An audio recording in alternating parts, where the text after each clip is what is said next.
मृत्यु के बाद गरुड़ पुराण का पाठ क्यों किया जाता है? हिंदू धर्म में जब किसी के घर में मृत्यु हो जाती है तो उस घर में 13 दिनों तक गरुड़ पुराण का पाठ किया जाता है। शास्त्रों के अनुसार मरने वाले की आत्मा लगभग 13 दिनों तक उसी घर में रहती है। ऐसी स्थिति में घर में गरुड़ पुराण का पाठ करने से मरने वाली आत्मा को शांति मिलती है। गरुड़ पुराण में स्वर्ग, नरक, पाप, पुण्य, नीति, नियम और धर्म से जुड़ी कई बातों का वर्णन है। गरुड़ पुराण में जीवन और मौत का रहस्य छिपा हुआ है। इसमें किसी भी व्यक्ति के मृत्यु के पहले और बाद की स्थिति के बारे में विस्तार से बताया गया है।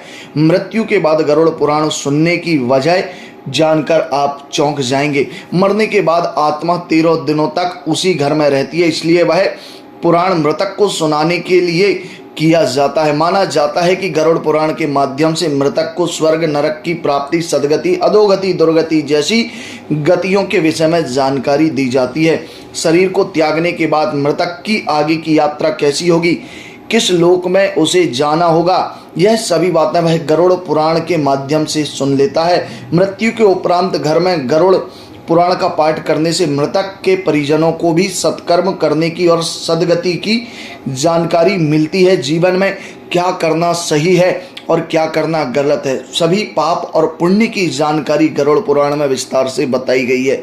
मनुष्यों को किन पाप कर्मों के कारण नरक की यातना भोगनी पड़ती है और कौन से ऐसे पुण्य कर्म हैं जिसके कारण उसे स्वर्गलोक की प्राप्ति होती है, इन सभी विषयों का विस्तार से वर्णन गरुड़ पुराण के अंदर मिलता है। गरुड़ पुराण में काफ़ी ज्ञान की बातें हैं। गरुड़ पुराण में व्यक्ति के कर्मों के आधार पर दंड का स्वरूप मिलने वाले विभिन्न नरकों का भी वर्णन मिलता है। आत्मज्ञान का विवेचन ही गरुड़ पुराण का मुख्य विषय है। इसमें कुल 19,000 श्लोक हैं। उनमें से 7,000 श्लोक में ज्ञान, धर्म, नीति, रहस्य, व्यावहारिक जीवन, आत्म, स्वर्ग, नरक और अन्य लोकों का वर्णन किया गया है।